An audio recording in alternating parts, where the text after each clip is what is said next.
It's 3 in the morning. The house is completely quiet. The world is asleep. And the notifications on your phone have finally stopped. But you are wide awake, just staring at the ceiling. And there's this gnawing, heavy sensation right in your chest. Oh, yes. Maybe you're replaying a conversation from work, like 3 days ago where you said something a little awkward. Or you're looking at your bank account in your head. Or just thinking about where you are in life versus, where you thought you'd be by now. And that voice. And that voice in your head just keeps whispering, you are not doing enough. You are not good enough.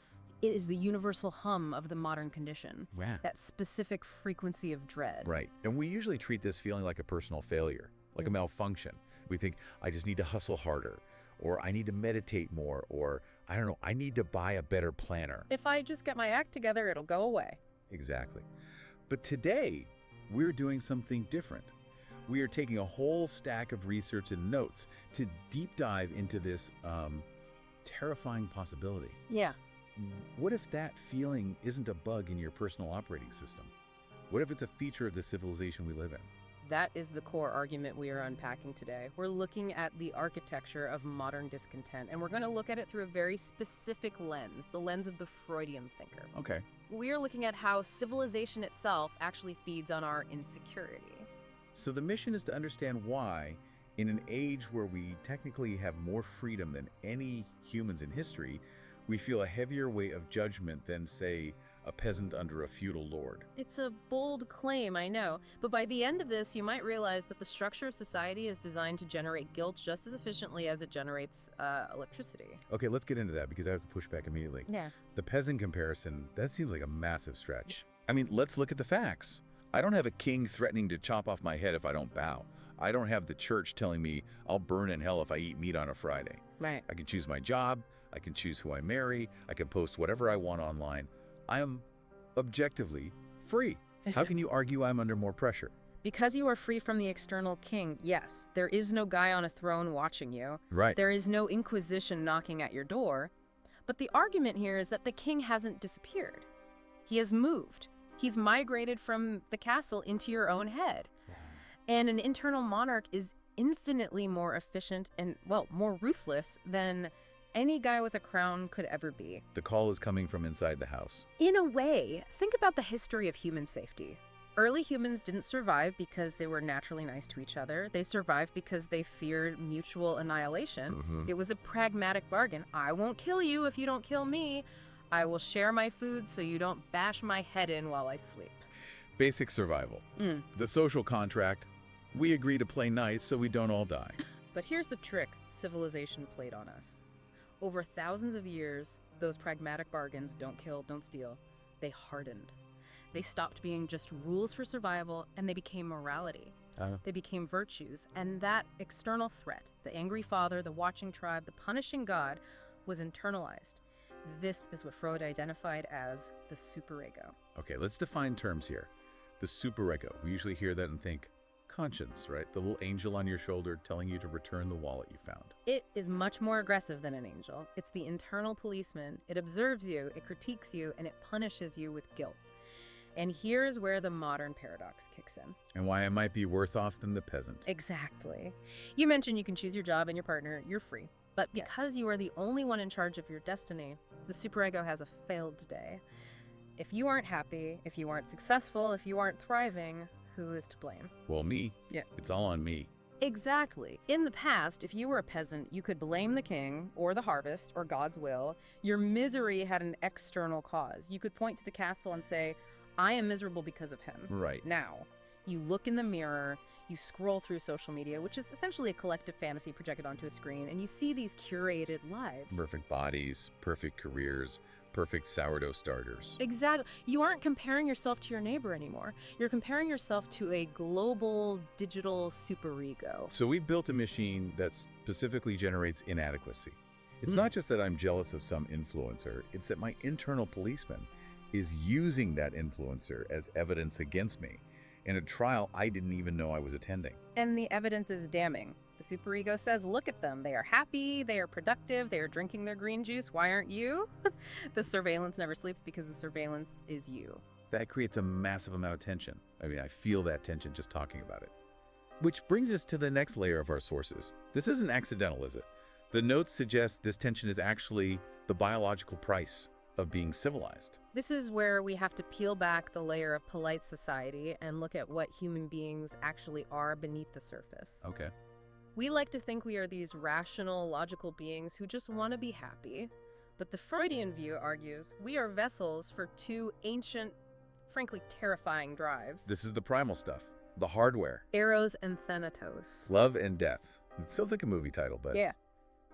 break these down for us. What are we actually talking about here? Because love sounds nice, but death sounds, well, problematic. Eros is often simplified as the sex drive, but it's much bigger than that. It's the drive for life, for connection, pleasure, creation. It's the urge to merge with others, to build, to bind things together. It's the energy that makes us want to exist. Yes, and Thanatos. Yeah. Thanatos is the death drive. It's the urge for destruction, for aggression, for tearing things apart. But it's also the desire for rest, for a state of zero tension, which is essentially non-existence. It is the part of you that wants to scream, break something, or just sleep for 1,000 years. That's dark. Yeah. But I think everyone has felt that urge to just stop the machine. So I have a part of me that wants to build and connect, and a part of me that wants to burn it all down. We all do. Now, imagine if everyone just acted on these drives.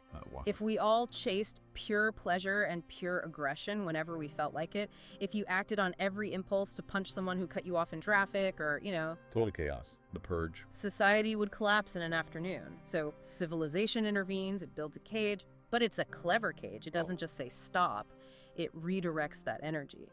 This is the mechanism Freud calls sublimation. Sublimation. I remember this from high school chemistry. A solid turning into a gas. But in this context, it's what turning lead into gold, but for feelings. It is civilization's greatest trick. It takes the raw energy of desire and aggression, which are dangerous, and reroutes them into socially acceptable channels. Like a steam engine. Exactly. Yeah. You can't let the steam just explode. You pipe it into a piston to do work. So sexual longing becomes art or poetry. Aggression becomes competitive sports or entrepreneurship or debate. Or podcasting. Especially podcasting. Rebellion becomes discourse. It's productive. We take the savage energy and we make it build skyscrapers. Okay, but that sounds good. I mean, we get art, we get iPhones, we get massive cities, we channel our crazy impulses into building the world. What's the downside? Why are we framing this as a problem? The downside is that sublimation is never complete. The steam engine always leaks. You can paint a canvas, but it isn't the same release as touching a lover. Right.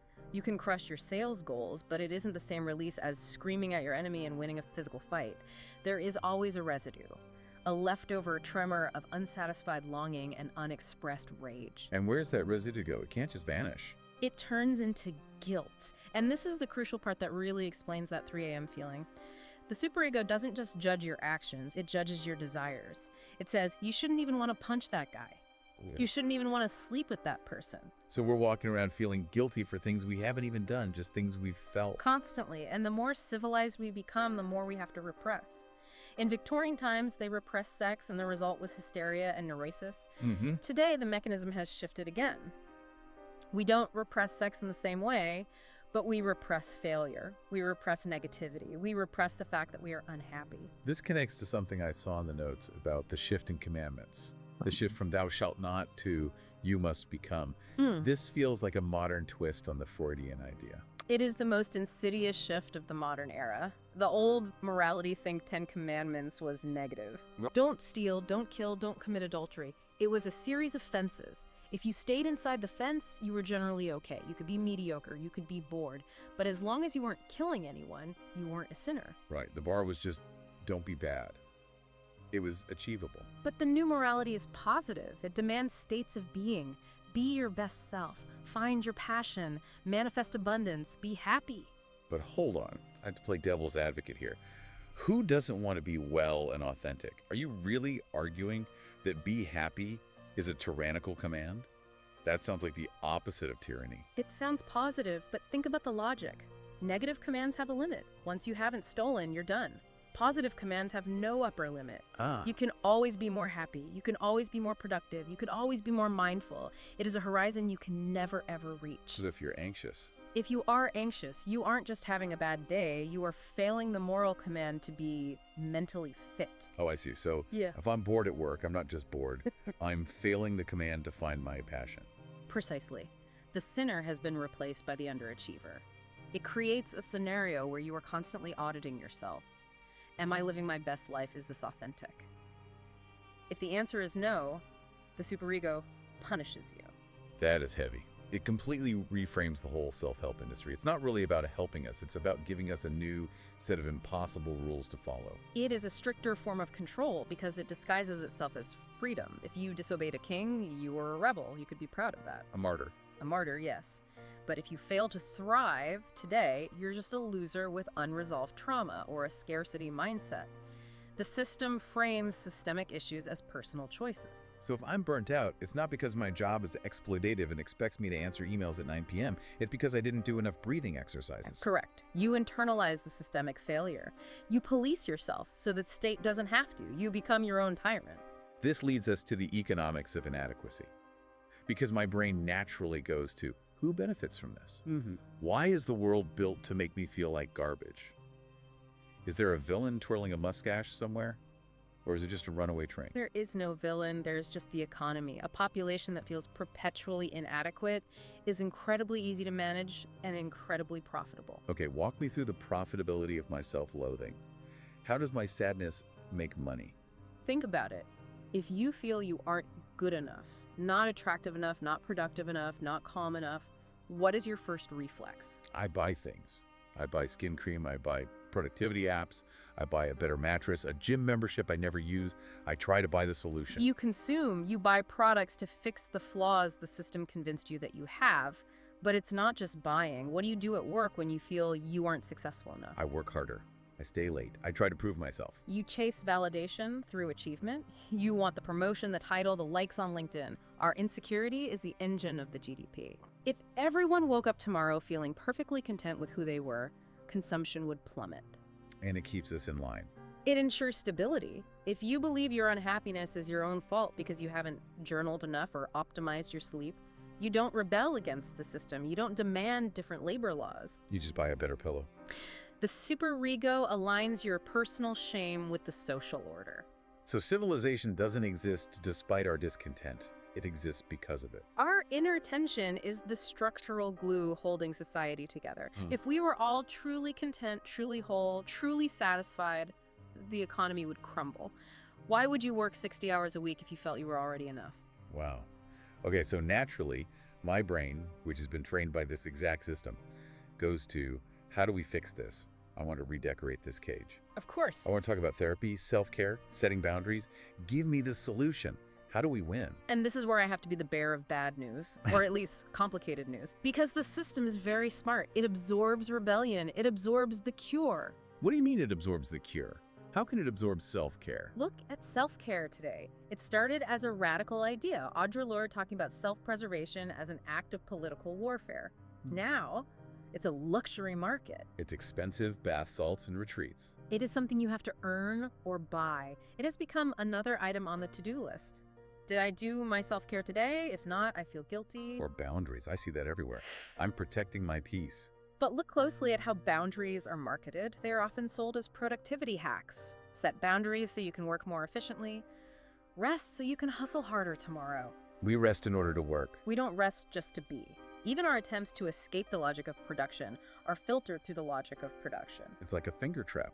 The more you pull, the tighter it gets. Even authenticity is curated. We perform authenticity for an audience. We curate our vulnerability for likes. The notes refer to this as the palimpsest concept. Palimpsest. That's a manuscript that's been written overnight, like old parchment. Yes. In the Middle Ages, they would scrape the ink off an old text and write a new one on top. But the old text would sometimes bleed through.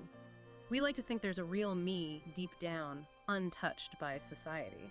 A pure, authentic core. A diamond buried in the mud. But Freud and modern thinkers following him suggest there is no outside text. We are written over by parents, by teachers, by algorithms, by laws. So trying to find yourself is actually just reading the old drafts. Often, yes. You uncover more ghosts, more compromises. The idea that you can be whole is the ultimate illusion. And chasing that wholeness, trying to resolve all your trauma, fix all your flaws, just reinforces the feeling that you are broken. You're constantly digging for something that isn't there. Exactly. You're painting a picture where there is no exit. If I can't be whole, and I can't escape the culture, and even my rebellion is just a new product, is there any hope? Or should we just crawl back into bed and accept that we're doomed to be anxious consumers? There is hope, but it requires a different kind of freedom. It requires refusing the tax of guilt, the tax of shame. The solution isn't to fix the discomfort. It isn't to finally become good enough. It is to witness the discomfort and refuse to let it run the show. So instead of trying to silence the voice, I just hear it. That sounds too simple to work against the, industrial complex of shame we just described. It is simple, but incredibly hard. You have to shift the goal. Instead of asking, how do I become whole, you ask, what if I allow myself to be insufficient and still speak? What if I allow myself to be broken and still act? Insufficient and still speak. That hits hard. It's anti-perfectionism, but deeper. It's existential. It is about vibration over resolution. We are obsessed with resolving the conflict. We want the tension to go away. We want to be calm. But freedom, true analytical freedom, isn't the absence of conflict. It is the refusal to be shamed by it. It is letting the friction between who you are, your Eros, your Thanatos, and who you should be, vibrate without trying to solve it. It's like accepting that you will always be a little bit cracked. More than accepted, honored. There is a pulse of aliveness in that crack. That friction is your humanity. If you were perfectly adapted to society, you would be a robot. The part of you that feels wrong. That is the part of you that is alive. That is the part of you resisting the machine. Yes. Civilization asks you to sacrifice your desires, but you get to decide what you keep hidden in the dark, sacred chamber of yourself. You don't have to confess everything to the Instagram algorithm or the therapist. You can just carry it. You can own your shadow. But this is tricky, isn't it? Because as we're talking, I can feel my brain doing that thing again. I'm thinking, okay, my new goal is to be really good at accepting my insufficiency. I'm going to be the best at being insufficient. And there it is. That is the meta commentary we must end on. If you are sitting there asking, am I doing this witnessing thing right? Am I detaching from the superego correctly? Do I get an A in existential dread? Then the superego is back in the driver's seat. Exactly. The system is still working. You are turning letting go into a new achievement to be graded on. It's relentless. It wants to turn everything into a grade. It is the discomfort will not leave. You will not reach a state of permanent zen where you never feel inadequate again. But that realization is the liberation. If you know the game is rigged, you can stop playing for the win and just play. You stop trying to be the well-adjusted citizen. And you become a witness to the human condition. You realize that your trauma is ancestral, your guilt is structural, and your desires are ancient. You are not a failed project. You are a vessel for history. So when that 3 a.m. feeling hits, Yeah. when I'm staring at the ceiling thinking I'm a failure because I didn't bake bread or get the promotion. You don't fight it. You don't buy a product to fix it. You don't promise to work harder tomorrow. You say, there it is, the hum of the machine, the price of civilization. And then you roll over. You roll over and you carry it. You carry it, not as a burden, but as proof of life. That is a strangely comforting place to land. It doesn't solve the problem, but it changes the texture of the problem. It stops being an emergency. And that is all philosophy can ever really do. It doesn't take away the pain, but it takes away the surprise. Well, on that note, we're going to leave you with that thought. Don't try to fix the unfixable today. Just witness it. Thanks for taking this deep dive with us. It's been a pleasure.